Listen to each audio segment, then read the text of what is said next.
Baik, shalom. Selamat ulang tahun buat kita semua. Hari ini kita berulang tahun yang ke-16 pada tanggal 3 kemarin ya. Kita selalu mencari perayaan ulang tahun pada hari Minggu terdekat pada tanggal 3 dan ini adalah hari Minggu terdekat yaitu tanggal 4 dan tidak terasa bahwa perjalanan gereja ini sudah 16 tahun yang lampau. Dari 16 tahun yang lampau, pada waktu saya merenungkan ini, kalau saudara lihat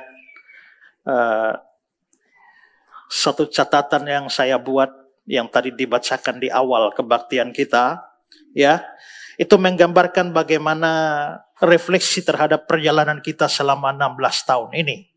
Ada banyak hal yang terjadi, ya. Banyak pahlawan telah pergi, tapi Tuhan tetap ada di sini.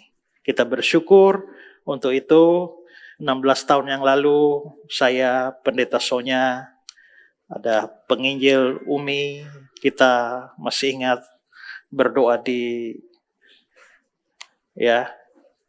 kamar mandi di lorong kamar mandi untuk memulai gereja ini.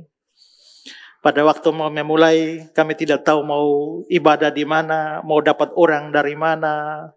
Bahkan dalam meeting kita bikin daftar, kira-kira masing-masing daftar keluarganya bisa dapat berapa. Jadi saya mendaftar keluarga saya, Ibu Sonya mendaftar keluarganya, Ibu Umi mendaftar keluarganya. Kita total kira-kira mungkin sekitar 20-an ya. Oke, kalau 20-an kita sudah bisa mulai. Dan ternyata kita mulai dalam daftar 20-an itu nyaris tidak ada semua. Ya, hanya segelintir kecil yang ada. Tapi Tuhan berkati kita. Saya ingat kebaktian perdana itu hadir 77 orang ya di Hotel Dewata ya. Dan kita bersyukur ya. Gereja ini lahir juga, ya pasti semua dalam kehendak Tuhan. Tapi kemarin di Surabaya, setelah debat sama Kainama itu, saya duduk berdampingan dengan Pak Budi. Saya kasih tahu dia, gereja mau ulang tahun ke-16. Saya harap beliau bisa datang, tapi dia tidak bisa datang. Ya, karena gereja ini berdiri juga tidak terlepas dari peranan Pak Budi Asali juga. Karena dialah yang boleh dikatakan memaksa saya, atau lebih tepatnya dipakai Tuhan untuk memaksa saya mendirikan gereja ini. Karena saya terus terang tidak mau mendirikan gereja dan tidak mau menjadi pendeta jemaat. Karena pertama saya berpikir saya ini orang gemit. Ya, saya tidak mau membuat satu gereja yang non-gemit. Kedua adalah saya sangat tahu di mana karunia saya, bukan untuk menggembalakan jemaat. Saya hanya bisa berkhotbah dan mengajar, tapi tidak bisa menjadi gembala. Itu menjadi kesulitan, membuat saya enggan sekali untuk membuat sebuah gereja, mendirikan sebuah gereja. Tapi Pak Budi terus memburu saya, ya. Hampir setiap minggu dia kejar saya terus. Kau di mana? Sudah pulang belum? Ya, selalu sampai saya merasa terdesak oleh beliau. Ya sudah, apa boleh buat? Pulang dan memulai. Dan beberapa rekan yang dari hari pertama kita mulai masih ada sampai hari ini di sini. Ya, seperti yang saya goreskan tadi, yang lain sudah mendahului kita ke surga. Orang-orang terkasih kita. Ada Bapak Sina, Bapak Michael Sina, Bapak Nehemia Soru. Mereka orang-orang pertama, orang tua kita yang mendukung. Mereka sudah duluan ke surga. Yang lain karena banyak hal berpisah jalan. Tapi Tuhan memimpin kita semua. Menyadari kekurangan dan kelemahan saya selama 14 tahun. Karena saya, seperti saya bilang, saya tidak cocok. Saya terus terang dari diri saya sendiri, saya merasa bahwa saya bukan gembala yang baik. Ya, saya guru yang baik, saya pengkhotbah yang baik, tapi saya bukan gembala yang baik. Kalau ada pelayanan yang paling menjengkelkan bagi saya, terus terang dari saya kuliah, itu adalah mengunjungi jemaat. Ya, kalau mengunjungi saja bagus, tapi kalau dia mulai cerita masalahnya, saya yang pusing. Ya, nah itulah sebabnya saya selalu menghindar itu. Tapi sebagai gembala, mau tidak mau. Saudara bayangkan saya mulai 1 Korintus pasal 3, cek bahasa Yunaninya, buka leksikonnya, buka segala macam. Tiba-tiba ada telepon Bapak, ada ibadah syukur. Rasanya berat sekali.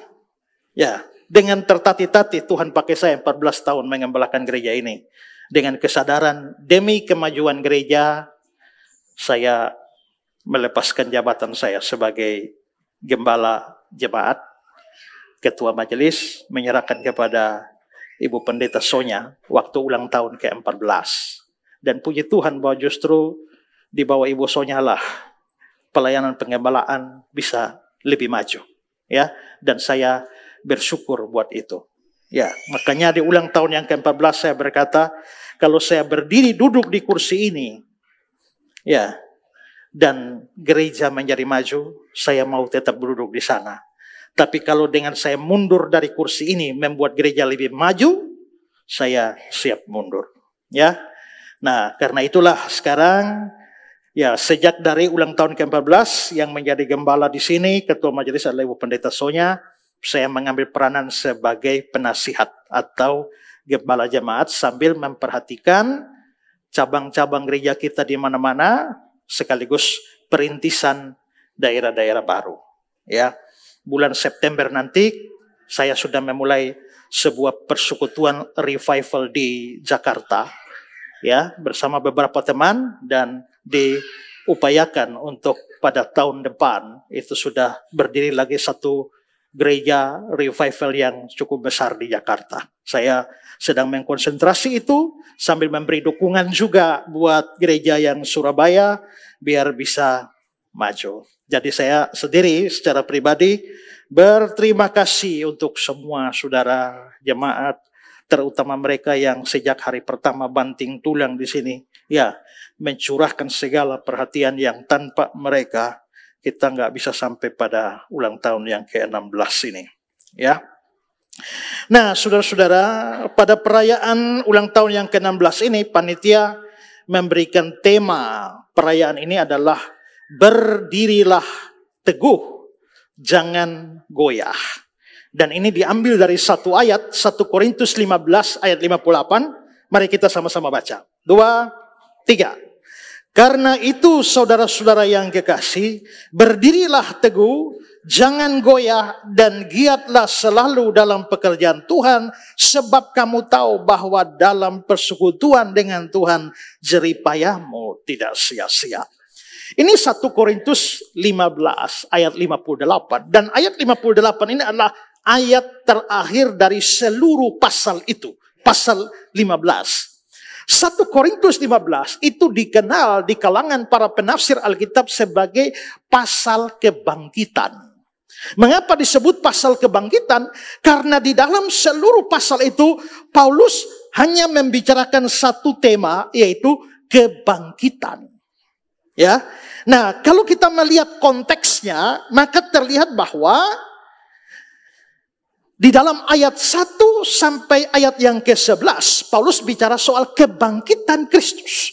Yang sangat penting ku sampaikan padamu, Kristus telah mati, Kristus telah dikuburkan, Kristus telah dibangkitkan menurut kitab suci. Bahkan nanti Paulus berkata bahwa dia menampakkan diri kepada begitu banyak orang, dan sebagian besar dari mereka masih hidup. Sekitar 500 orang itu menjadi saksi kebangkitan Kristus. Sebagian besar masih hidup. Jadi kalau kamu tidak percaya, kamu silakan cek and recheck untuk membuktikan bahwa Yesus Kristus benar-benar bangkit dari antara orang mati. Itu yang namanya historical Jesus. Ya, itu yang Alkitab kita memberikan saksi mata. Tidak seperti kitab sebelah yang hanya beliau dan Tuhan yang tahu apa yang terjadi. Ya, nah setelah bicarakan kebangkitan Kristus, ayat 1-11, mulai ayat 12 sampai ayat 34, Paulus bicara kebangkitan orang mati. Maksudnya kita yang percaya pada Yesus, kita juga akan ikut dibangkitkan pada saatnya. Kristus sudah bangkit, itu menjadi jaminan kebangkitan kita nanti. Ada berita baik bahwa orang mati tidak selamanya mati. Akan ada saatnya kebangkitan tubuh yang kita selalu ungkap di dalam pengakuan iman rasuli. Aku percaya kebangkitan daging. Waktu Yesus yang sudah mati, bangkit, naik ke surga, datang kembali, pada waktu tanda diberi, maka kuburan-kuburan akan terbuka, orang-orang yang mati akan bangkit. Nah, disitulah Paulus bicara kebangkitan orang mati setelah kebangkitan Kristus. Lalu kalau orang mati bangkit, tubuhnya kan sudah kembali ke tanah. Lalu tubuh macam apa yang akan dia pakai? Maka ayat 34, ayat 35 sampai ayat 49, Paulus bicara soal tubuh kebangkitan. Kita akan mengenakan tubuh kebangkitan. Tubuh kebangkitan itu persis seperti tubuh Tuhan Yesus waktu bangkit. Itu tubuh. Ya, itu tubuh, tapi tubuhnya sudah level atas. Itulah sebabnya murid-murid waktu hari Minggu Paskah, ketakutan itu mereka kunci rumah. Tiba-tiba Yesus bisa muncul di muka mereka, padahal pintu terkunci. Berarti tubuh kebangkitan ini bisa tembus tembok. Tapi jangan-jangan itu hantu. Tidak, karena ternyata dengan tubuh kebangkitan itu dia masih bisa diraba. Maka dia suruh Thomas, rabalah aku. Taruhlah jarimu di sini. Bahkan dia bisa makan ikan dan dia sendiri berkata, rabalah aku. Ya, ada padaku tulang. Hantu tidak punya tulang dan darah seperti yang kamu lihat padaku. Berarti itu sungguh-sungguh tubuh. Ya, sungguh-sungguh tubuh. Tapi kenapa bisa tembus tembok? Karena tubuhnya di-upgrade. Namanya tubuh kebangkitan. Waktu kita bangkit di akhir zaman nanti. Nah, kita akan pakai tubuh seperti itu. Nah, setelah itu, kalau kebangkitan sudah terjadi, maka sesungguhnya kemenangan atas maut terjadi. Itu Paulus bahas dalam ayat 50 sampai 57. Karena musuh manusia paling besar setelah kejatuhan manusia dalam dosa itu adalah maut. Maut adalah kekuatan yang mencengkeram manusia, kuasa yang membelenggu manusia. Tapi dengan kebangkitan Kristus, kebangkitan kita, pengenaan tubuh kebangkitan, maka maut dikalahkan. Hai maut, di manakah sengatmu? Hai maut, di manakah kemenanganmu? Maka seluruh pasal ini, pasal kebangkitan. Setelah bahas kebangkitan mulai dari ayat 1 sampai ayat 57, setelah semua itu, barulah ditutup dengan satu ayat. Ayat 58, ayat kita tadi. Karena itu, saudara-saudara yang kekasih, berdirilah teguh, janganlah goyah, giatlah selalu dalam pekerjaan Tuhan, sebab kamu tahu bahwa dalam persekutuan dengan Tuhan, jerih payahmu tidak sia-sia. Karena itu, kalau ada kata karena itu di situ, maka bagian ini, itu adalah bagian yang tak terpisahkan dengan seluruh bagian yang Paulus bicarakan. Mulai dari ayat 1 sampai ayat yang ke-57. Karena itu saudara-saudara, kata-kata karena itu merujuk pada seluruh argumen sebelumnya. Kebangkitan Kristus, kebangkitan kita, tubuh kemuliaan, kemenangan atas maut. Karena kebangkitan itu nyata dan itu memberikan pengharapan bagi orang percaya. Sebab dia hidup, ada hari esok. Salah satu penyesalan saya dalam debat kemarin adalah saya lupa menyanyi. Ya, saya pulang tidur, aduh, harusnya saya bangun dan berdiri. Ya, Yesus bangkit dan dia memberikan hari depan yang penuh harapan. Ada satu lagu gereja yang saya yakin Bang G juga tahu. Sebab dia hidup, ada hari esok. Ayo, yang Kristen semua nyanyi dengan saya. Sebab dia hidup, ku tak gentar, karena ku tahu dia pegang hari esok. Hidup jadi berarti sebab dia. Maksud saya tidak mengajak saudara menyanyi.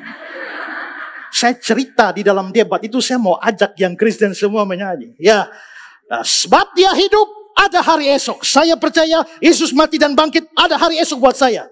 Tapi kalian semua ini yang tidak percaya Yesus mati dan bangkit, tidak ada hari depan buat saudara. Kalau mau ada hari depan, percayalah kepada Yesus sebelum innalillahi wa innalillahi raji'un. Ya kan?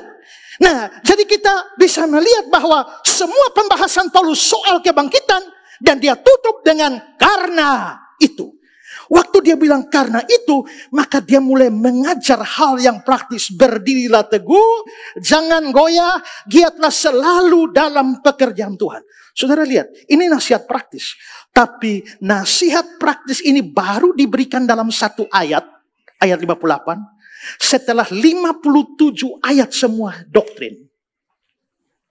Ya, 57 ayat doktrin ditutup dengan karena itu hal yang praktis. Maka di sini kita bisa lihat Paulus bicara doktrin, tapi doktrin ditutup dengan bagaimana orang Kristen harus bertindak sesuai dengan doktrin yang sudah diajarkan kepadanya. Nah, tentang ini Spurgeon bilang begini.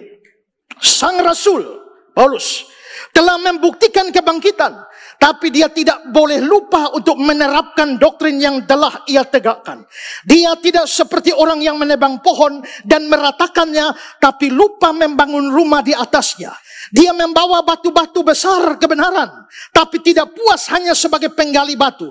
Dia bekerja keras membangun bait suci kekudusan Kristen. Dia tidak hanya meraba-raba di antara lapisan-lapisan kebenaran yang rendah. Dia membajak tanah bagian atas yang subur, menabur, menuai, mengumpulkan hasil, dan memberi makan banyak orang. Demikianlah seharusnya hal-hal praktis mengalir dari doktrin, seperti anggur dan tandan-tandan buah anggur. Maka saudara-saudara, kebenaran atau aplikasi praktis itu dibangun di atas doktrin yang begitu kuat, yakni kebangkitan Kristus. Nah, aplikasi praktisnya apa? Perhatikan kembali ayat 58. Berdirilah teguh, jangan goyah, giatlah selalu dalam pekerjaan Tuhan, sebab kamu tahu bahwa dalam persekutuan dengan Tuhan jeripayamu tidak sia-sia. Maka sebenarnya ada dua hal praktis yang Paulus bicarakan. Pertama, berdirilah teguh, jangan goyah. Yang kedua, giatlah selalu dalam pekerjaan Tuhan. Nah, maka ini bisa jadi dua khotbah yang terpisah.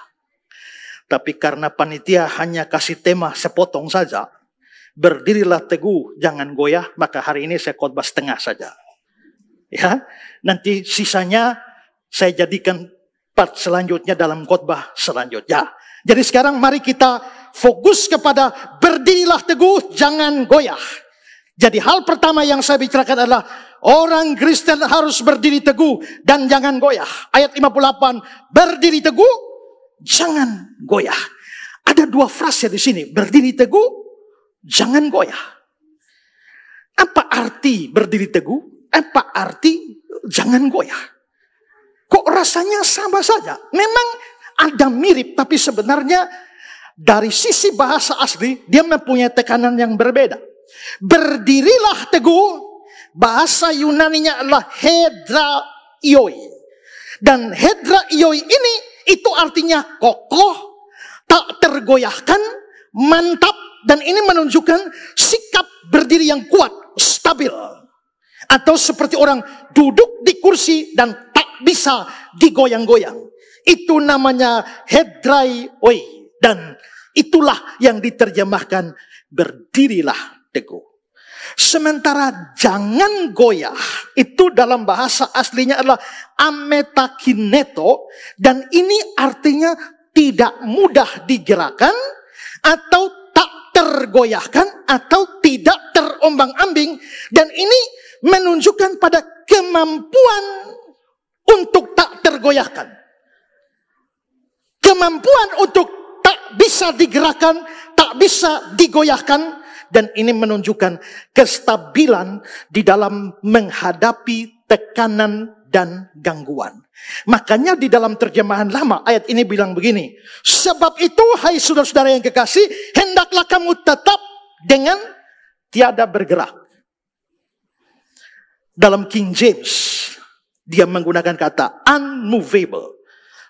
tidak move, tidak pindah, tidak bergeser. Karena itu sebenarnya analisa terhadap dua kata ini itu begini. Berdiri teguh itu menekankan kestabilan internal. Yang menyebabkan saya bisa berdiri teguh itu ada sesuatu di dalam diri saya, suatu kestabilan dari dalam diri saya membuat saya berdiri teguh. Sementara jangan goyah itu lebih menekankan pada ketahanan terhadap tekanan dan pengaruh eksternal dari luar. Saya kasih ilustrasi begini. Ini ada pohon besar. Pohon besar ini dia disebut sebagai berdiri teguh kalau dia punya akar itu bisa menancap ke dalam tanah begitu dalam, begitu luas, begitu kuat. Itu namanya berdiri teguh. Tapi kalau ada angin datang, badai datang, seroja datang, dan dia tidak roboh, itu namanya tidak goyah. Maka berdiri teguh itu lebih kepada aspek internal. Jangan goyah lebih kepada ketahanan waktu menghadapi badai, waktu menghadapi serangan, waktu menghadapi ancaman, tapi bisa tetap berdiri. Itu namanya tidak goyah. Jadi kita bisa lihat memang mirip dua kata ini, tapi dengan nuansa yang berbeda. Nah, sekarang saya mau jelaskan lebih dalam satu-satu. Pertama, dikatakan orang Kristen tidak boleh goyah. Saya ambil yang kedua dulu ya. Nah, orang Kristen tidak boleh goyah. Jangan goyah, kata Paulus. Dan seperti definisi tadi, maka ini berkaitan dengan ada tekanan, ada pengaruh eksternal yang membuat orang Kristen bisa saja bergeser, bisa saja bergerak, bisa saja move dari posisi dia yang seharusnya. Dan saudara, secara alkitabiah dan secara empiris pengalaman, memang dalam hidup orang Kristen ada begitu banyak tekanan, pengaruh eksternal yang menyerang orang Kristen sehingga banyak orang Kristen akhirnya move. Banyak orang Kristen akhirnya berpindah dari posisi seharusnya di mana dia berada. Atau dalam ilustrasi pohon tadi, rupanya ada banyak macam angin yang menghantam, menimpa pohon Kristen itu, sehingga banyak pohon Kristen tercabut dari tempatnya dan berpindah tempat. Kalau begitu kita punya pertanyaan, angin yang datang itu angin apa saja yang bisa bikin orang Kristen bergeser?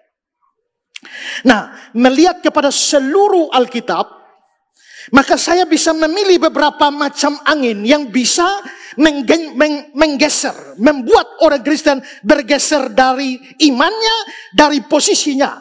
Angin apa saja? Pertama, itu bisa angin penganiayaan. Sejarah Kristen mencatat sejak berdirinya kekristenan ada banyak angin penganiayaan yang menimpanya. Ada banyak orang Kristen yang harus berhadapan dengan aniaya yang begitu hebat, terutama dari penguasa-penguasa politik pada zamannya. Dan sebenarnya hal itu sudah disampaikan oleh Tuhan Yesus sendiri. Markus 13. Tetapi kamu ini hati-hatilah. Kamu akan diserahkan kepada majelis agama, dan kamu akan dipukul di rumah ibadah, dan kamu akan dihadapkan ke muka penguasa-penguasa dan raja-raja karena aku sebagai kesaksian bagi mereka. Kamu digiring dan diserahkan. Seorang saudara akan menyerahkan saudaranya untuk dibunuh. Demikian juga seorang ayah terhadap anaknya, dan anak-anak akan memberontak terhadap orang tuanya dan akan membunuh mereka. Kamu akan dibenci semua orang oleh karena namaku. Tapi orang yang bertahan sampai kesudahannya, dia akan selamat. Dalam Injil Lukas, Tetapi sebelum semua itu kamu akan ditangkap dan dianiaya. Kamu akan diserahkan ke rumah-rumah ibadah dan penjara-penjara. Kamu akan dihadapkan pada raja-raja dan penguasa-penguasa oleh karena namaku. Kamu akan diserahkan juga oleh tuanmu, saudara-saudaramu, kaum keluargamu, sahabat-sahabatmu. Dan beberapa orang di antara kamu akan dibunuh. Dan kamu akan dibenci semua orang oleh karena namamu. Bahkan Yesus sebenarnya membicarakan sebuah aniaya yang besar. Ini bukan aniaya biasa. Ini disebut sebagai Great Tribulation. Dan itu mengerikan. Karena di Matius 24 ayat 21. Pada masa itu akan terjadi siksaan. Bahasa Latinnya tribulum yang dahsyat, yang besar. Makanya Great Tribulation. Dan kenapa disebut great? Karena itu seperti yang belum pernah terjadi sejak awal dunia sampai sekarang. Dan tidak akan terjadi lagi. Maka pada masa akan datang ada satu great tribulation. Satu aniaya besar yang tidak pernah terjadi dan tidak akan pernah terjadi lagi. Dan itu akan mengancam orang Kristen. Nah, saudara-saudara, dalam sejarah kita lihat orang Kristen diterpa dengan angin penganiayaan ini. Terutama dari penguasa-penguasa Roma pada waktu itu. Kaisar Roma sebelum Konstantinus yang agung. Itu menjadi pembenci Kristen dan berusaha memusnahkan orang Kristen. Ada Kaisar Nero namanya. Saat Nero berkuasa, banyak orang Kristen ditangkap, dibunuh dengan cara yang paling kejam. Mereka disalibkan. Mereka diikat dengan kulit binatang, dilemparkan ke dalam arena, dicabik-cabik oleh serigala-serigala sebagai hiburan bagi banyak orang. Nero suka membakar orang Kristen menjadi obor di taman. Tubuh terbakar itu menjadi lampu terang yang menerangi tamannya. Dan dia biasa naik kereta berkeliling melihat orang Kristen terbakar sambil menikmati semua itu. Dan Rasul Petrus, Rasul Paulus itu mati pada zaman Nero. Tahun 64 Masehi. Ada juga kaisar yang lain namanya Kaisar Domitianus. Pada masa ini itu kira-kira tahun 95 Masehi, orang Kristen dianiaya secara kejam. Dalam periode yang singkat ribuan orang Kristen disembelih di Roma, di seluruh kekaisaran Roma, termasuk sepupunya sendiri yang menjadi Kristen. Flavius Clemens itu dibunuh dan mati di dalam pembuangannya. Dan juga Kaisar Domitianus inilah yang membuang Rasul Paulus ke Pulau Patmos. Lalu ada Kaisar Trajan. Dia menyalibkan banyak orang Kristen. Di antaranya adalah Simon, saudara Yesus. Kira-kira tahun 107 Masehi. Juga Ignatius, seorang bapak gereja. Ya, bapak gereja dari Antioquia, Ignatius itu dibawa ke Roma, lalu dilemparkan ke dalam tempat binatang buas. Dan Ignatius, bapak gereja itu, mati dimakan binatang buas. Itu kira-kira tahun 110 Masehi. Lalu saudara, ada kaisar berikut namanya Kaisar Marcus Aurelius. Itu kira-kira tahun 161 sampai tahun 180. Dia mungkin bisa dianggap sebagai saingannya Nero di dalam kekejamannya. Ribuan orang Kristen dipenggal kepalanya, dilemparkan ke dalam binatang buas. Termasuk seorang bapak gereja terkenal, Justin Martir, itu dibunuh mati tahun 167 oleh Marcus Aurelius ini. Dan banyak orang Kristen itu dibasmi di situ. Lalu ada lagi kira-kira tahun 193 sampai sekitar tahun 211. Itu ada kaisar namanya Septimius Severus. Dia membuat penganiayaan yang begitu kejam dan meluas. Dan yang paling menderita pada waktu itu adalah sekitar wilayah Mesir dan Afrika Utara. Di Alexandria, Mesir, setiap hari banyak orang Kristen dibakar. Banyak orang Kristen disalib, dipenggal kepalanya. Termasuk diantaranya seorang yang bernama Leonidas, ayah dari seorang bapak gereja yang namanya Origenes. Dan juga seorang perempuan Kristen yang terhormat di Kartago, namanya perpetua, dicabik-cabik sampai habis oleh binatang buas pada masa kaisar ini. Dan masih banyak kaisar. Itu berarti bahwa gereja Kristen berdiri, tapi badai pertama yang menghantam kekristenan itu adalah badai penganiayaan. Dan karena badai penganiayaan begitu besar, ada banyak orang yang move, ada banyak orang yang bergeser, ada banyak orang Kristen yang meninggalkan imannya. Seperti dilaporkan dalam buku sejarah gereja dari Berkhof dan Enklar. Dia bilang begini, kaisar-kaisar mulai pula menganiaya orang Kristen. Penghambatan ini dilakukan di seluruh kekaisaran. Pun segala orang yang bukan pejabat diwajibkan membawa korban kepada dewa-dewa negara. Di antaranya juga kepada kaisar. Tidaklah mengherankan bahwa banyak orang Kristen menjadi murtad. Atau mencoba memberi uang suap kepada imam-imam kafir. Supaya mereka mendapat sepucuk surat kesaksian.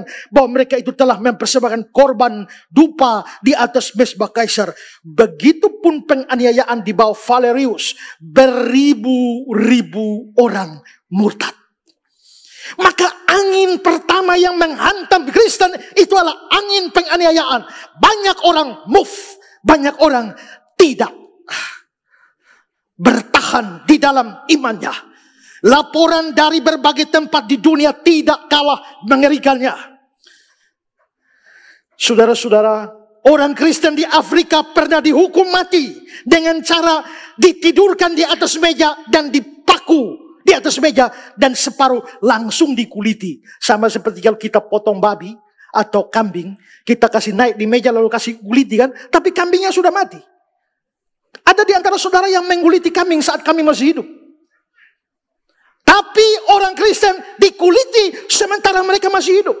Seperti nampak dalam gambar ini adalah model di mana orang Kristen dipaku di sana dan dikuliti sementara napas masih ada. Dan betapa mengerikannya aniaya semacam ini. Di tempat yang lain ada yang dihukum mati. Mereka dimasukkan ke dalam patung sapi atau patung kerbau yang dibuat dari kuningan dan dibakar. Ini kira-kira patung sapinya seperti ini. Dan itu dibakar sehingga itu panas di dalam. Dan orang Kristennya dimasuk, diikat di dalam. Lalu dikunci dari luar. Sehingga dia sementara hidup, dia dipanggang sampai hangus di sana. Ada juga yang ditarik dengan kuda. Jadi ada kuda yang diikat di sana. Ya, di sana. Di tangan kanan, tangan kiri, kaki kanan, kaki kiri. Sementara orang masih hidup. Lalu kuda-kuda dipaksa lari ke arah berlawanan. Semacam gambar ini. Nah, itu ditarik oleh kuda. Dan saudara-saudara tahu, disitulah sementara hidup. Tangan kanan putus, tangan kiri, kaki kanan putus. Semua, sisa bagian perut saja. Itu dilakukan waktu dihidup. Sejumlah orang digergaji. Kira-kira model digergaji seperti ini. Seperti gambar ini. Mereka digergaji. Dihoro. Ya. Dan itu kesaksian kitab suci begitu. Ibrani 11 ayat 37. Mereka dilempari, digergaji, dibunuh dengan pedang, dan seterusnya. Banyak mati syahid. Tapi banyak yang murtad. Saudara, waktu saya pertama kali percaya Yesus, berapi-api cinta Yesus sampai saya berdoa, Tuhan, kalau Engkau izinkan, biarlah hamba-Mu mati martir. Setelah saya baca-baca ada yang digergaji, ada yang seperti itu, saya jadi takut. Maka saya datang berdoa, Tuhan, kalau boleh saya tarik kembali itu doa yang dulu. Ya, biar mati karena gula darah saja atau apa lagi. Ya. Tapi saya tidak tahu Tuhan mau jawab yang mana. Tapi saudara, dalam kenyataannya memang badai penganiayaan begitu menghantam gereja sejak dari gereja berdiri. Dan itu membuat banyak yang goyah. Di zaman modern ada organisasi namanya Open Doors. Dia melaporkan negara-negara manakah yang mana orang Kristen paling banyak dianiaya. Dan ranking 1 negara yang paling banyak menganiaya kekristenan itu adalah Korea Utara. Terdapat sekitar 200.000 sampai 400.000 orang Kristen di Korea Utara. Dan mereka mengalami penganiayaan yang berat di bawah pemerintahan diktator diktator yang komunis itu. 50.000 sampai 70.000 orang Kristen sementara ada dalam kamp konsentrasi dan mengalami penganiayaan waktu Open Doors membuat laporan. Salah seorang veteran mata-mata Korea Utara, dia bilang begini, orang Kristen menjadi target dan aksi kejam pemerintah. Jika mereka tertangkap tidak lagi diperlakukan seperti manusia. Tahun ini kami memiliki bukti kalau mereka dipergunakan sebagai kelinci percobaan untuk tes kimia dan senjata biologis. Dan laporan Open Doors menunjukkan setelah Korea Utara, nomor 2 negara paling menganiaya kekristenan itu adalah Iran. Yang ketiga adalah Arab Saudi. Yang keempat adalah Somalia. Yang kelima adalah Maldives. Yang keenam Afghanistan. 7 Yaman. 8 Mauritania. 9 Laos. Dan 10 Uzbekistan. Itu 10 negara yang paling mana aniaya badai angin penganiayaan datang. Dan saudara-saudara, itu membuat banyak orang Kristen berpindah. Karena ada angin beginilah. Itulah sebabnya Paulus memberi nasihat supaya orang Kristen jangan goyah. Orang Kristen tidak boleh goyah imannya di hadapan angin badai penganiayaan ini. Seperti juga dikatakan Tuhan Yesus Yohanes 16 ayat 33. Dalam dunia kamu menderita penganiayaan. Tapi kuatkanlah hatimu.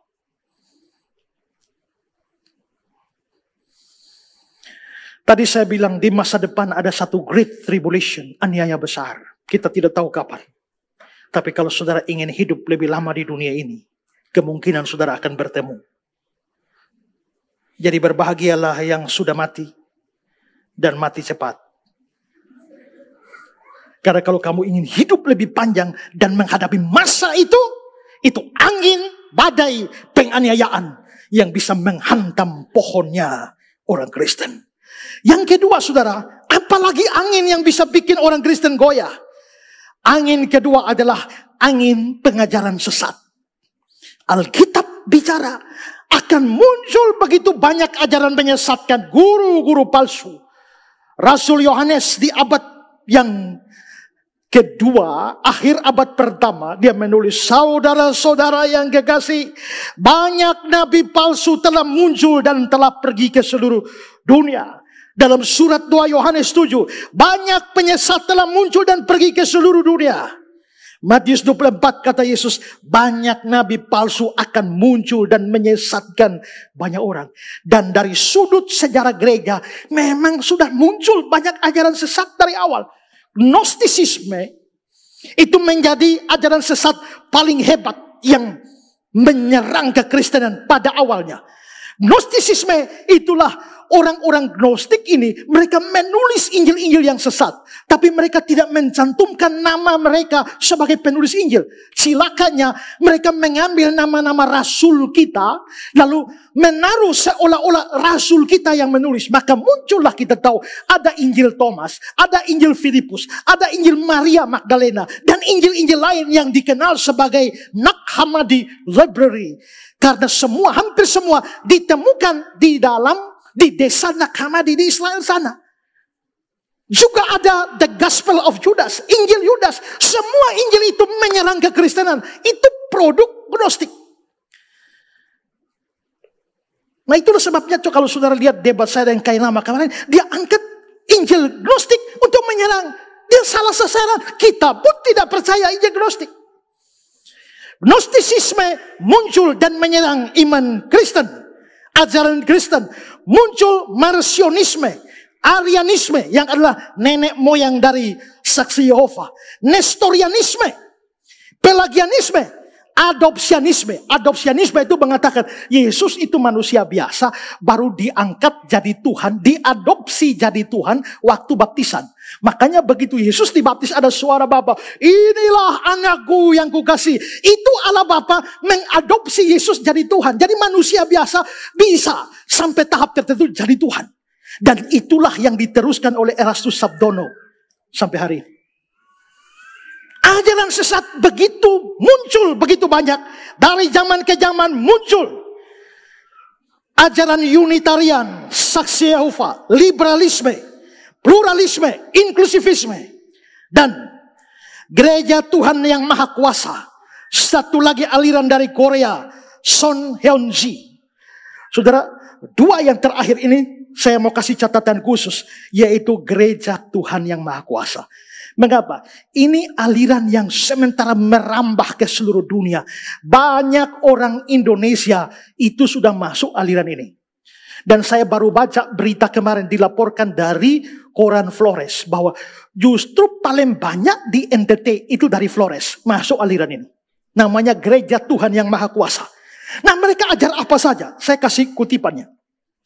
Gereja Tuhan yang Maha Kuasa juga dikenal sebagai kilat dari timur, Eastern Lightning. Nama yang didasari penafsiran Matius 24 ayat 27. Sebab sama seperti kilat memancar dari sebelah timur, melontarkan cahayanya sampai ke barat, demikian pula kelak kedatangan Anak Manusia. Kelompok ini percaya bahwa Allah telah datang menjelma sebagai manusia lagi. Menjelma lagi. Ya, kali ini sebagai seorang wanita Cina bernama Yang Xiangbin. Jadi ada dua inkarnasi. Inkarnasi pertama Yesus. Inkarnasi kedua perempuan Cina ini Yang Xiangbin yang menjuluki dirinya sebagai kilat Deng, yang adalah sosok pemimpin umum kilat dari timur. Namun pemimpin sejati rupanya adalah Imam Agung dan kekasihnya bernama Shao Weishan. Lelaki yang pertama kali menyatakan bahwa dia bersifat ilahi. Yang Xiangbin dijuluki sebagai Kristus zaman terakhir dan Tuhan yang Maha Kuasa. Karena mereka meyakini bahwa wanita itu adalah Kristus yang telah datang kedua kalinya guna menyelesaikan pekerjaan Allah. Gereja Tuhan yang Maha Kuasa menolak konsep Allah Tritunggal dan sebaliknya mengajarkan bentuk doktrin modalisme. Sang Bapa, Putra, Roh Kudus mereka anggap sebagai tiga wujud yang berbeda, bukan tiga pribadi. Saudara kalau buka YouTube, saudara lihat ada film-film kayak film Cina yang gambarnya bagus sekali, videonya lain, indah sekali. Nah itu mereka. Ya, berhati-hati. Banyak orang, saya mendapatkan keluhan begitu banyak orang Indonesia sudah masuk, terutama dari Flores. Lalu saudara, aliran ini sudah pernah saya bahas ya. Nah kalau saudara lihat ini video saya, itu saya bahas perempuan ini ya, yang mengaku diri sebagai Kristus. Bahkan mereka menganggap bahwa Alkitab itu produk masa lalu. Justru Allah mau berbicara pada zaman akhir ini, tapi yang menjadi hambatan bagi Allah bicara sekarang ini karena orang Kristen terlalu percaya Alkitab. Percaya Alkitab karya Allah di masa lalu bikin tertutup sehingga Allah tidak bisa berkarya di masa sekarang. Maka aliran ini punya lagu rohani banyak di YouTube. Ya, dan salah satu lagu rohaninya ini yang sudah saya tanggapi, bahwa Alkitab menjadi penghalang orang kenal Allah. Jadi saudara jangan suka-suka, yang penting musiknya enak, videonya bagus, sudah tidak lihat kata-katanya. Ini menyesatkan semua. Dan yang tak kalah heboh sekarang adalah Son Cheonji. Ini aliran dari Korea. Ya, ini aliran apa? Perhatikan kutipan ini. Nama resmi agama ini adalah Gereja Yesus Cheonji, Kuil Tabernakel Kesaksian. Kata si Cheonji sendiri merupakan gabungan dari istilah Korea yang berarti baru, surga, dan bumi. Si Cheonji percaya bahwa dirinya adalah ekspresi akhir zaman dari gereja sejati melalui penggenapan langsung nubuatan dalam wahyu.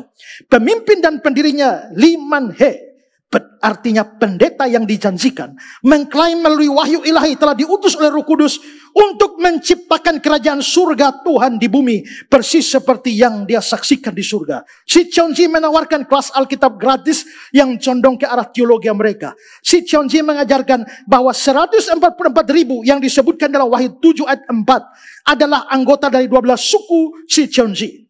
Kelompok ini menyangkal Tritunggal. Dia mengklaim semua malaikat adalah manusia dan hanya Lee Man-hee yang memiliki kemampuan menafsirkan firman Tuhan dengan benar. Faktanya si Cheonji bahkan mengklaim bahwa Wahyu 7 ayat 2 adalah referensi khusus untuk Korea, itu timur, dan Man-hee itu sebagai malaikat pertama. Upaya dakwah utama kelompok ini berfokus pada mengundang orang untuk menghadiri kelas-kelas di berbagai pusat mereka. Ketika orang yang direkrut lulus, mereka dikatakan disegel sebagai anggota 144.000. Saudara jangan main-main pikir ini ada jauh-jauh di Korea. Tidak. Saya kemarin mencari orang yang dari dalam, orang dalam. Dia bilang bahwa kira-kira dia orang dalam yang keluar. Dia bilang kira-kira 120.000 sampai 140.000 orang Indonesia sedang belajar di sini. Nah, salah satu yang belajar di sini, itu teman saya. Biasa kebaktian di gereja cabang kita Surabaya. Ya, tapi beliau ke sana tuh menyamar. Dan belajar sampai tingkat tinggi. Dan kemarin beliau chat saya, informasi saya bahwa Pak, saya sudah keluar dari sana. Saya kasih chatnya. Oh ya Pak, saya sudah meninggalkan kelas saya di Sicheonji demi iman saya yang tetap berpegang pada yang semula. Ini pemberitahuan dan off saya dari kelas itu. Dia kasih pesan ke sana. Bapak Ibu yang terkasih, setelah mempertimbangkan masa-masa mempertaruhkan keyakinan saya di kekekalan nanti, dan sebagai hasil dari pergumulan saya secara pribadi berdasarkan itu, maka saya tiba pada suatu keputusan untuk menarik diri dari pembelajaran atau kelas ini. Keputusan ini saya ambil dengan sepenuh hati tanpa pengaruh dari siapapun. Saya sangat menyesal telah mengecewakan Bapak Ibu semua, tapi semua itu telah berproses dan akhirnya harus tiba pada suatu kesimpulan saya, yaitu saya hanya percaya pada satu-satunya penyelamat saya, satu-satunya jalan kebenaran dan hidup bagi saya, yaitu Yesus Kristus yang saya kasihi. Tiada yang lain. Untuk itu saya mengucapkan terima kasih sekaligus permohonan maaf saya telah mengecewakan Ibu Feli, Bapak Daniel, Ibu Siska, Ibu Widya, Ibu Julia, Bapak Jumadi, Bapak Henry atas atensi dan jeripaya selama ini. Memang tidak mudah bagi saya, tapi saya harus tegas menyatakan iman saya ini dan tidak bisa tidak, harus sebulatnya saya putuskan. Selamat berpisah. Dalam iman ya Bapak Ibu, saya tetap akan juga mendoakan Bapak Ibu. Terima kasih sekali lagi atas jeripayanya. Salam. Saya lihat satu teman di internet juga bersaksi, dia sudah ikut 20 pertemuan dari aliran ini.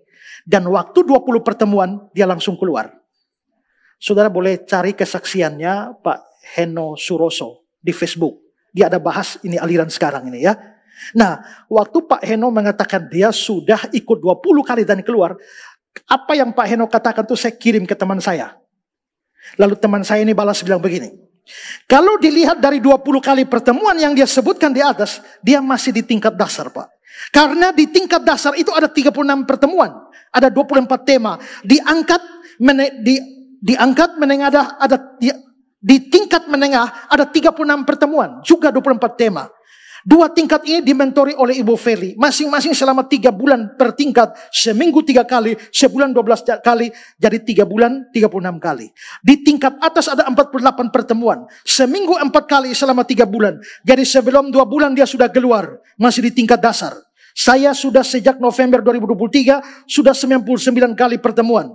Seharusnya 120 kali pertemuan sudah bisa lulus dan diwisuda. Di Sicheonji istilah baptisan tidak ada.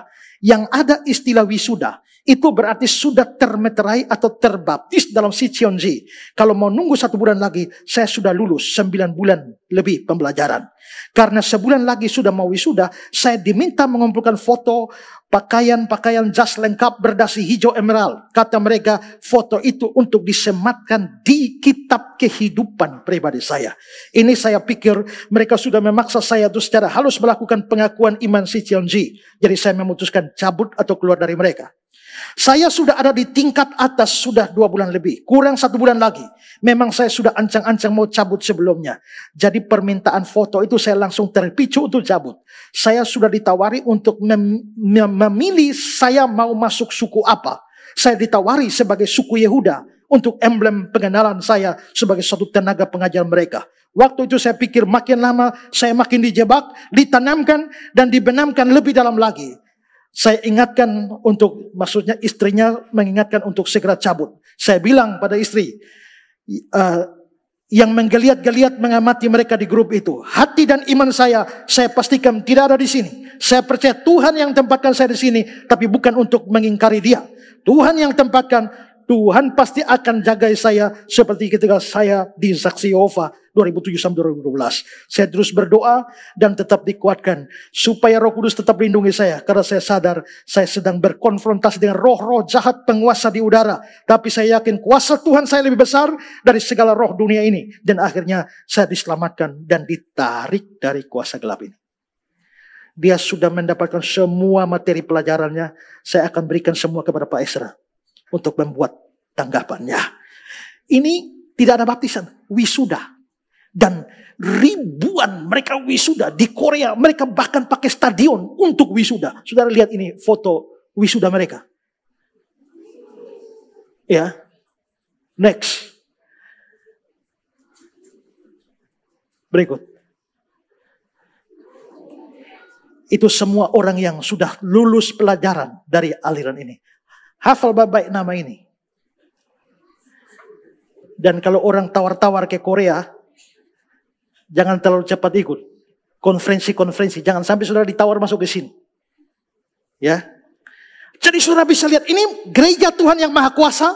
Dan si Cheonji ini saudara harus hati-hati. Sekarang itu begitu merambah. Dan akhirnya ajaran semacam ini menggoyahkan orang-orang Kristen. Karena mereka sekilas mirip Kristen. Dan itu wajar, namanya pemalsuan harus mirip. Seperti uang palsu harus mirip dengan uang asli. Tapi sesungguhnya mereka berasal dari iblis. 2 Korintus 11. Sebab orang-orang itu rasul-rasul palsu, pekerja curang yang menyamar sebagai rasul Kristus. Hal ini tidak usah mengherankan sebab iblis pun menyamar sebagai malaikat terang. Jadi bukan hal yang ganjil jika pelayan iblis menyamar sebagai pelayan kebenaran. Maka ajaran sesat yang begini banyak akan membuat banyak orang move, banyak orang bergeser, banyak orang goyang. Berapa banyak pengajar-pengajar sesat yang mengajar, tapi dipuja-puja, diikuti secara membabi buta, membabi tuli, dan memuja. Itulah sebabnya Paulus berkata, orang Kristen jangan goyah, jangan bergeser, jangan bergerak. Kenapa? Karena ada angin. Bukan hanya angin penganiayaan. Ada angin penyesatan. Lalu angin apa lagi? Ketiga, ada angin ujian dan pencobaan. Alkitab berkata orang Kristen pasti akan dihadapkan dengan ujian dan pencobaan. Ujian itu bagus dari Tuhan. Tujuannya baik supaya imanmu bertumbuh. Tapi cobaan itu dari setan dan motifnya jelek supaya iman saudara dihancurkan. Tapi biarpun beda motif, beda tujuan, tapi perwujudannya bisa sama, yaitu bisa sama-sama menderita. Seperti Ayub. Apakah Ayub diuji Tuhan atau dicobai setan? Dua-duanya. Tapi bentuknya sama, yaitu penderitaan. Ayub menderita karena ujian dari Tuhan. Tapi dia menderita juga karena pencobaan dari setan. Itu bisa berupa kesulitan-kesulitan hidup. Yakobus 1 ayat 23. Saudara-saudaraku, ya, anggaplah sebagai kebahagiaan apabila kamu jatuh dalam berbagai-bagai pencobaan. Sebab kamu tahu bahwa ujian terhadap imanmu, pencobaan, ujian muncul di dalam kata ayat yang sama.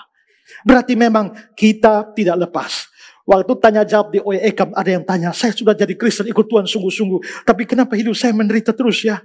Ya wajarlah. Kenapa? Karena waktu dulu kamu anak iblis. Kamu percaya Yesus, kamu jadi anak Allah. Kamu mengkhianati bapakmu yang lama, yaitu iblis. Apakah bapakmu yang lama akan membiarkan kamu hidup tenang, sentosa, sejahtera?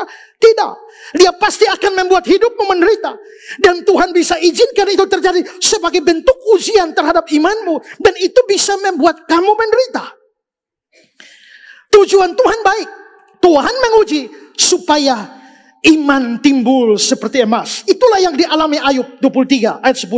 Karena dia tahu jalan hidupku, seandainya dia menguji aku akan timbul seperti emas. Tapi berapa banyak orang yang akibat ujian dan cobaan menjadi timbul seperti emas? Sedikit. Banyak bergeser, bergerak, goyah, move. Itulah sebabnya Paulus bilang, orang Kristen, jangan goyah. angin penganiayaan, angin penyesatan, angin ujian dan cobaan. Berikut ada angin keserakahan dunia. Pada waktu Yesus memberikan perumpamaan tentang penabur, dia menjelaskan tentang ada benih yang jatuh di beberapa tempat. Tapi dia menjelaskan tentang benih yang jatuh di semak duri.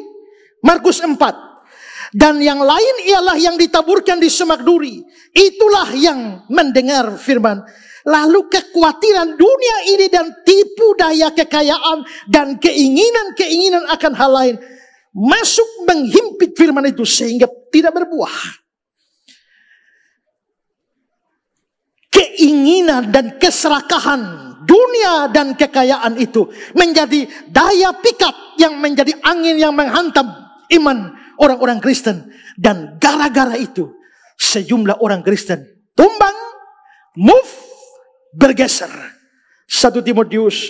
Tapi mereka yang ingin kaya terjatuh dalam pencobaan, di dalam jerat, ke dalam berbagai nafsu hampa yang mencelakakan, yang menenggelamkan manusia ke dalam keruntuhan dan kebinasaan.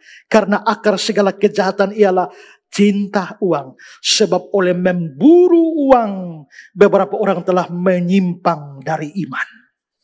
Oleh memburu uang beberapa orang telah menyimpang dari iman.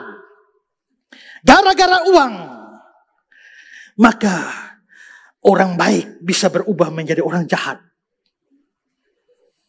Ada seorang, kalau saudara kenal Perdana Menteri, mantan Perdana Menteri Inggris Winston Churchill. Dia seorang orator, seorang ahli pidato yang luar biasa. Jikalau dia berpidato, maka masyarakat mendengarnya dan begitu terpukau dengan gaya dia berpidato.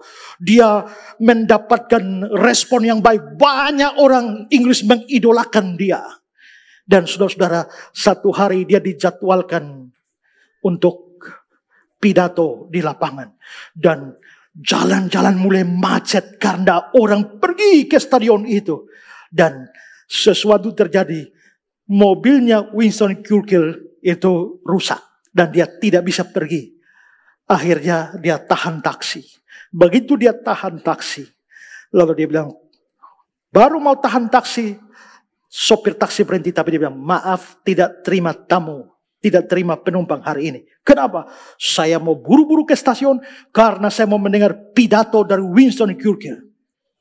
Dia tidak kenal bahwa ini Winston Churchill. Dia hanya tahu nama tapi tidak tahu. Jadi dia tolak penumpang karena saya mau pergi dengar Winston Churchill. Waktu Winston dengar begitu, bangganya luar biasa. Orang ini rela rugi, tolak penumpang hanya untuk dengar dia. Tapi tiba-tiba dia ambil duit segini banyak. Antar saya. Kasih uang lebih banyak dari yang ini. Ini antar saya. Lalu sopir itu lihat. Dia terima, persetan dengan Churchill, naik. Artinya apa? Begitu diperhadapkan dengan uang, maka tadi penghargaan yang begitu besar kepada Churchill hilang semua. Dan lebih daripada itu, ada banyak orang yang kandas imannya, menyimpang dari iman karena uang. Karena kekayaan, karena kedudukan, karena keuntungan material lainnya. Mereka bergeser dari iman. Itulah sebabnya Paulus bilang jangan goyah. Angin berikut yang tidak kalah hebatnya. Angin kekecewaan. Harus diakui kekecewaan dapat menjadi angin yang menghantam iman Kristen. Banyak orang kecewa lalu kandas imannya.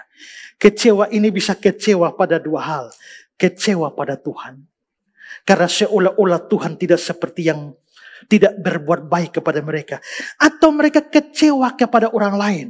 Mereka kecewa kepada orang Kristen lain. Mereka kecewa kepada orang tua. Mereka kecewa kepada para pemimpin yang dianggap tidak bisa memberi teladan yang baik. Dan kekecewaan itu membuat mereka bergeser. Yohanes Pembaptis pernah dengan mantap bersaksi, lihatlah anak domba Allah yang menghapus dosa dunia. Dia bersaksi bukan dirinya tapi Yesuslah sang Mesias, sang Kristus. Tapi ternyata Yohanes masuk penjara. Tunggu-tunggu, Yesus tidak buat apa-apa untuk tolong dia. Maka di dalam penjara dia utus murid-muridnya ketemu Yesus. Matius 11. Di dalam penjara Yohanes mendengar tentang pekerjaan Kristus. Lalu menyuruh murid-murid bertanya, engkaukah yang akan datang itu, atau haruskah kami menantikan orang lain? Bukankah tadi Yohanes yang bersaksi Yesus itu Mesias? Kenapa sekarang tanya, engkaukah atau kami harus tunggu yang lain? Rupanya Yohanes kecewa. Itulah sebabnya Yesus menjawab, pergilah dan katakanlah pada Yohanes apa yang kau dengar dan kamu lihat. Orang buta melihat, orang lumpuh berjalan, orang kusta jadi tahir, orang tuli mendengar, orang mati dibangkitkan, kepada orang miskin diberikan kabar baik. Berbahagialah orang yang tidak menjadi kecewa dan menolak aku. Sepertinya dari kata-kata Yesus ini, dia sedang memberitahu problem Yohanes adalah kekecewaan. Karena sepertinya Kristus yang dia beritakan tidak seperti yang dia harapkan. Kristus itu tidak melepaskan dia dari penjara. Bahkan dia memang akhirnya keluar penjara. Tapi kepala sudah putus. Pengalaman hidup dia akhirnya membuat dia kecewa. Ada banyak orang Kristen yang pada akhirnya bergeser dari imannya karena kekecewaan itu. Saya tidak peduli orang bergeser dari gereja ini, asal dia tetap di dalam Kristus. Cilaka kalau dia bukan hanya bergeser dari gereja, tapi bergeser dari Kristus. Dan ada banyak angin penganiayaan lain. Saya kasih kata-kata kutipan dari Gordy. Meskipun kita tidak perlu takut akan penganiayaan agama, meskipun iman kita tidak dicobai oleh penderitaan seperti yang mereka alami, masih ada banyak pencobaan yang dapat membuat kita goyah. Kekayaan masih menarik perhatian dan mengobarkan keinginan orang-orang tamak. Kenikmatan yang tidak bermoral masih memikat dan menggairahkan. Masih ada kehormatan yang menggoda mereka yang ambisius. Dan ini membuat manusia bisa goyah seperti halnya penganiayaan itu sendiri. Maksudnya adalah kita mungkin tidak menghadapi aniaya seperti gereja mula-mula. Tapi ada banyak pencobaan yang bisa membuat kita geser dan goyang. Pikirkanlah sejarah gereja kita selama 16 tahun. Berapa banyak angin yang menerpa kita. Berapa banyak badai yang menghantam saudara secara pribadi maupun komunitas gereja ini. Dan karena itu tema ini penting supaya kita jangan goyah, jangan bergeser, jangan move. Nasihat Paulus mengindikasikan memang ada begitu banyak angin yang menghantam kita dan seluruh orang percaya. Karena itu sebelum ini Paulus memberikan nasihat pertama, dan ini kedua dalam khotbah saya. Orang Kristen harus berdiri teguh. Tadi saya jelaskan, apa artinya bedanya berdiri teguh dengan jangan goyah. Jangan goyah mengindikasikan serangan dari luar. Tapi berdiri teguh itu kekuatan internal. Seperti ilustrasi pohon. Tadi yang saya sebutkan itu adalah angin-angin yang menghantam pohon. Tapi berdiri teguh itu adalah kekuatan dari dalam diri pohon itu. Dengan kata lain, pohon itu harus berdiri teguh kalau dia punya akar yang kuat. Badai boleh datang begitu hebat, tapi sepanjang pohon itu punya akar yang kokoh, menancap begitu dalam di dalam tanah, maka dia akan bisa berdiri teguh di hadapan badai. Nah, saudara-saudara, orang Kristen juga begitu. Kita tidak punya kuasa untuk menolak badai. Kita tidak punya kuasa menolak angin. Angin itu datang dan pergi. Datang tak diundang, pulang tak diantar. Datang sendiri menghantam kita. Kita tidak berkuasa untuk itu. Tapi kita mempunyai kewajiban dan kesadaran. Karena angin begitu banyak, maka kita harus berdiri teguh. Dan itu tidak bisa tidak. Akar pohon itu harus begitu menancap, begitu kuat. Baru bisa berdiri teguh. Lalu apakah kekuatan internal kita? Apakah akar kita yang membuat kita kuat berdiri teguh? Itu tidak bisa tidak dari firman. Dalam ilustrasi yang berbeda, bukan ilustrasi tentang pohon, tapi ilustrasi tentang membangun rumah. Tuhan Yesus bilang begini. Setiap orang yang mendengar perkataanku ini, berarti ini firman. Dan melakukannya, dia sama dengan orang bijaksana yang mendirikan rumahnya di atas batu. Kemudian turun hujan dan datang banjir. Lalu angin melanda rumah itu. Tetapi rumah itu tidak roboh sebab didirikan di atas batu. Kalau didirikan di atas pasir, banjir datang, roboh. Kalau pohon akarnya tidak kuat, badai datang, habis. Kalau begitu, akar itu apa? Firman. Firmanlah yang bikin kita kuat terhadap setiap badai. Ketika kita diterpa angin penganiayaan, kita bisa tidak goyah kalau kita memahami firman. Seperti 2 Korintus 4 ayat yang ke-17. Penderitaan ringan yang sekarang ini mengerjakan bagi kita kemuliaan kekal, melebihi segala-galanya, jauh lebih besar dari penderitaan kamu. Waktu baca firman itu, kita sadar. Waktu menderita, tapi ada kemuliaan lebih besar. Atau dalam Ibrani 10. Ya, memang kamu telah turut mengambil bagian dalam penderitaan orang hukuman. Dan ketika harta kamu dirampas, kamu menerima hal itu dengan sukacita. Sebab kamu tahu bahwa kamu memiliki harta lebih baik dan lebih menetap sifatnya. Ayat 35. Sebab itu jangan kamu melepaskan kepercayaanmu, karena besar upah yang menantinya. Waktu baca firman itu, kita punya akar begitu kuat sehingga angin badai penganiayaan datang, kita tidak bergeser. Ketika diterpa angin pengajaran sesat, kita mendapatkan kekuatan kita, akar kita dalam firman. Efesus 4. Kita bukan anak-anak diombang-ambingkan oleh rupa-rupa angin pengajaran, oleh permainan palsu manusia, dalam kelicikan mereka yang menyesatkan. Tapi dengan teguh berpegang pada kebenaran. Angin penyesatan datang. Kalau saudara pegang teguh kebenaran, saudara kuat. Ketika angin ujian, pencobaan, penderitaan datang, kita bisa kuat. Yakobus 1 ayat 12 bilang, dia akan menerima mahkota kehidupan yang dijanjikan itu. Menderita, tapi ada mahkota kehidupan. Ya, ketika kita diterpa dengan angin keserakahan dunia, kita ingat dapat kekuatan dari firman Lukas 12. Walaupun seorang berlimpah-limpah hartanya, hidupnya tidak tergantung pada kekayaan itu. Waktu angin kekecewaan menimpa kita, putus asa, ada akar yang menancap. Matius 11, marilah kepadaku semua yang letih lesu dan berbeban berat, aku berikan kelegaan padamu. Berarti firman itulah akar kita yang menancap, yang bikin kuat, dan sehingga kita tidak bergeser, berdiri teguh. Tapi lebih daripada itu saudara, ini bukan hanya firman yang dibaca dan dihafal, tapi harus dipahami. Sekarang saya kembali ke konteks ayat ini. Ayat 58. Paulus bilang berdiri teguh.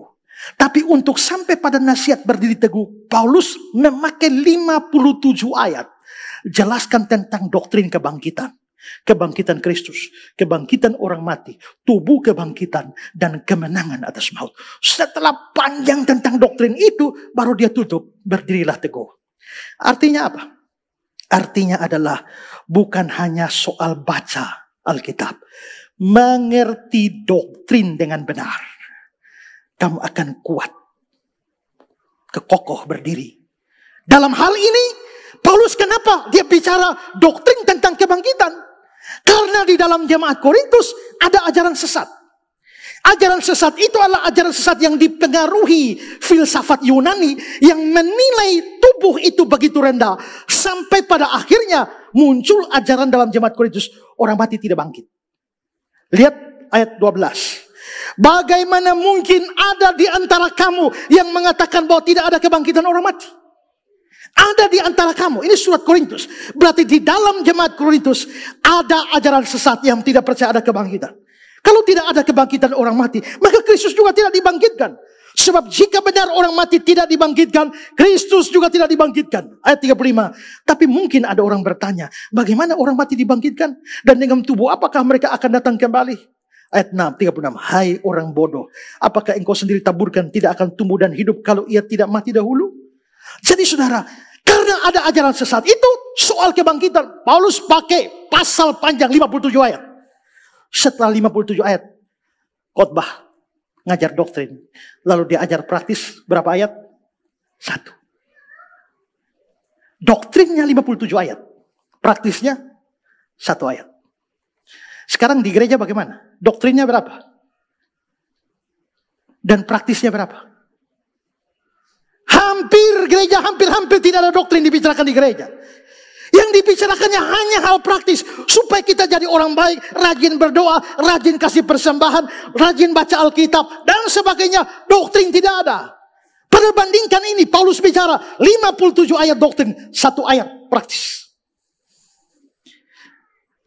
Di sini kita bisa lihat, menurut Paulus, doktrin itu sesuatu yang penting dan di atasnya berdiri perilaku Kristiani.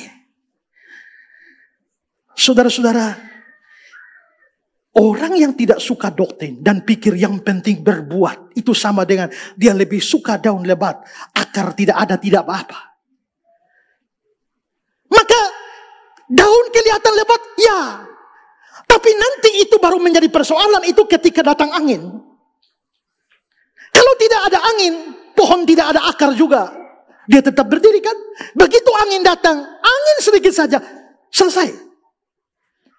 Nah karena itulah kekristenan itu mencakup 2 hal. What we must believe, apa yang harus kita